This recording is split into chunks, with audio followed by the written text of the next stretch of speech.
प्यारे बच्चों, अब हम करेंगे कक्षा 8 की गणित कार्य पुस्तिका प्रखर का कार्यपत्रक 95 और 96। नीचे दिए गए ग्रीड पेपर पर बने त्रिभुजों को आयत में बदलकर त्रिभुज का क्षेत्रफल ज्ञात कीजिए। तो पहला हमें यहाँ पे करके बताया गया है, ये त्रिभुज था, इसको आयत के रूप में बदला गया है। तो आयत ABCD का क्षेत्रफल AB गुणा BC यानी कि लंबाई गुणा चौड़ाई, तो ये निकला, ये था 10 यहाँ पे और ये था 7, तो 10 गुणा 7 वर्ग इकाई यानी कि 70 वर्ग इकाई। अब त्रिभुज का क्षेत्रफल, क्योंकि ये आधा है, इस आयत का आधा भाग इधर है, आधा इधर है, तो आयत के क्षेत्रफल को हम आधा कर देंगे तो त्रिभुज का क्षेत्रफल निकल जाएगा। त्रिभुज ABC का क्षेत्रफल 1/2 गुणा आयत का क्षेत्रफल, तो आयत का क्षेत्रफल हमने निकाल लिया था यहाँ पे 70 वर्ग इकाई, तो 1/2 गुणा 70 वर्ग इकाई, तो ये निकलेगा 35 वर्ग इकाई।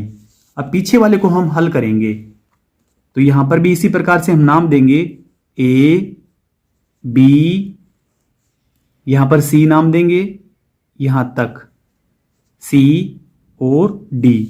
तो इसको हम डार्क कर लेते हैं, थोड़ा सा आप स्केल से कर लें, इसको हम डार्क कर लेते हैं।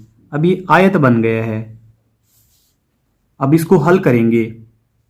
आयत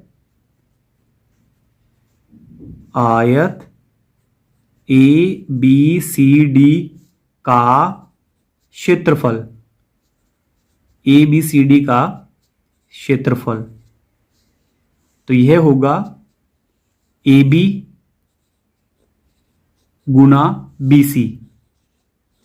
तो यहां पे AB है 1 2 3 4 5 और ये है 1 2 3 4 5 6, तो 5 गुणा 6 वर्ग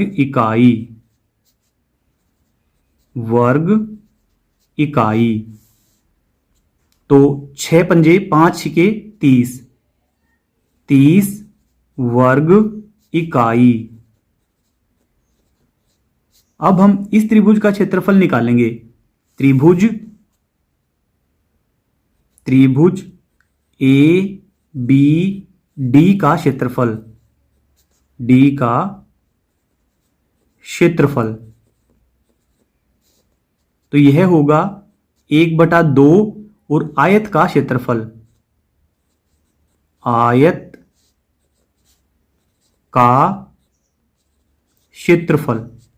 आयत के क्षेत्रफल का ये आधा होगा, तो 1/2 और आयत का क्षेत्रफल था यहां पे AB गुणा BC वर्ग इकाई, तो 1/2 और यहां पे AB गुणा BC ये निकला था हमारा 30 वर्ग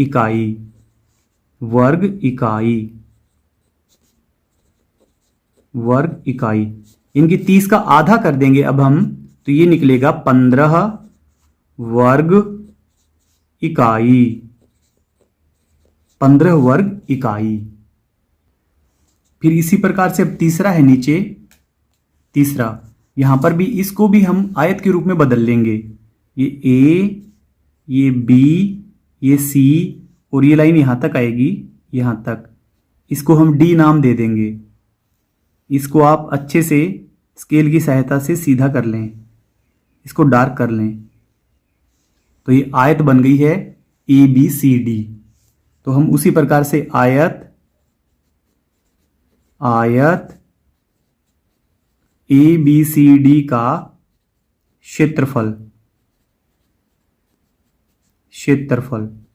तो ये बराबर है AB इंटू BC के बराबर, तो जो कि होगा 1 2 3 4, ये भुजा है 4, 1 2 3 4 5 6 7, ये भुजा है 7, तो 4 गुणा 7 वर्ग इकाई, तो ये निकला है 4 सते 28 वर्ग इकाई। अब हमें निकालना है त्रिभुज ABC का क्षेत्रफल, ABC का क्षेत्रफल। तो यह होगा जो हमारी आयत थी, आयत का आधा, 1/2 गुना आयत, 1/2 गुना आयत का क्षेत्रफल। तो आयत का क्षेत्रफल है, आयत का क्षेत्रफल था यहाँ पे 28 वर्ग इकाई गुना 28। इसका एक स्टेप हम कम कर लेते हैं ताकि हमारा सवाल जल्दी हल हो। तो यहाँ पे आया 14 वर्ग इकाई। तो यहाँ पे हमारा आंसर आ गया है 14 वर्ग इकाई। फिर अगला है चौथा भाग, इसको भी हम एक आयत बना लेते हैं। तो ये आयत आएगी यहां तक, यहां तक, इस बिंदु तक। इसको हम नाम देंगे ABCD। तो यह वाली भुजा देख लेते हैं हम, 1 2 3 4 5 6, ये वाली 6, ये वाली भुजा 1 2 3 4 5 6 7, ये वाली भुजा है 7 वर्ग इकाई। तो हल, आयत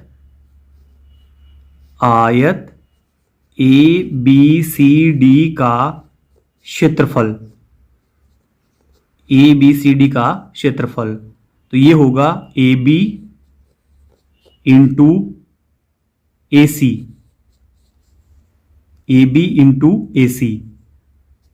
तो यहां पे AB है 6 और AC है यहां पे 7 वर्ग इकाई। तो ये निकला है 6 सते 42, 42 वर्ग इकाई। अब हम निकालेंगे त्रिभुज ABC, ABC का क्षेत्रफल, त्रिभुज ABC का क्षेत्रफल। तो यह होगा 1/2 और आयत का क्षेत्रफल, आयत का क्षेत्रफल। तो 1/2 और आयत थी हमारे पास, यानी कि AB गुणा AC। तो 1/2 AB इंटू AC, ये था हमारा 42 वर्ग इकाई, 42 वर्ग इकाई। तो हम 42 को 2 से भाग कर देंगे तो यह आएगा 21 वर्ग इकाई, 21 वर्ग इकाई। फिर आगे है कार्यपत्रक नंबर 96। फिर है कार्यपत्रक नंबर 96 में पहला प्रश्न, नीचे दिए गए त्रिभुजों का क्षेत्रफल ज्ञात कीजिए। तो यहां पे AD ये बता रखी है 3 सेंटीमीटर, और यहां पे BC आधार बता रखा है इसका 8 सेंटीमीटर। 1/2 गुना आधार, आधार ये रहा BC, और यहां पे बता रखा है फिर ऊंचाई, ऊंचाई इसकी AD यहां पे 3 सेंटीमीटर बता रखी थी, यहां 8 लिख दिया इन्होंने। तो इसको हम 3 कर देंगे, 3। तो 2 से इसको काट देंगे तो 4 आएगा, 4 3 12 सेंटीमीटर स्क्वायर। फिर अगली आकृति को हम देखते हैं, दूसरे वाली आकृति को। तो इसमें है QR यानी कि इसका आधार है 3 सेंटीमीटर, PS ये है इसकी ऊंचाई 6 सेंटीमीटर। त्रिभुज का क्षेत्रफल 1/2 गुना आधार गुना ऊंचाई, आधार गुना ऊंचाई। तो 1/2 गुना आधार है इसका QR, ये है 3 सेंटीमीटर, और ऊंचाई इसकी 6 सेंटीमीटर।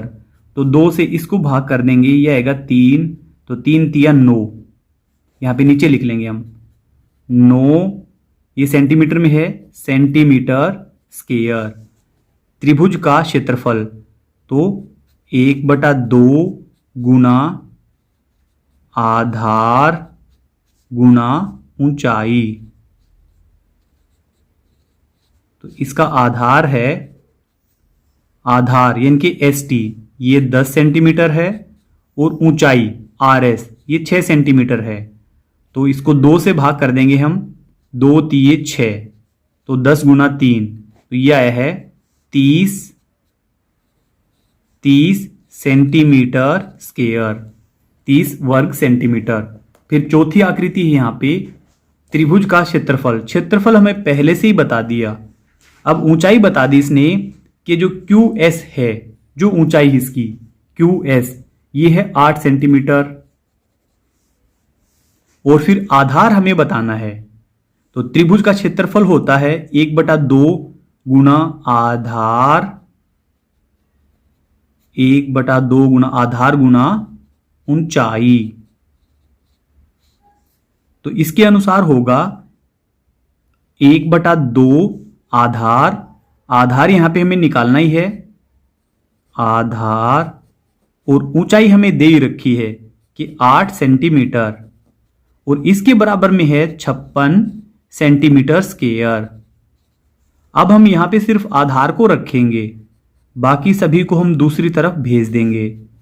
अब 56 सेंटीमीटर स्क्वायर, अब यहां पे आधार के साथ गुणा में है 8, ये नीचे चला जाएगा बटे में, और यहां पे 1/2, तो ये होगा 2/1, इनके 2, 8 7 56, इनके 7 दूनी 14 सेंटीमीटर।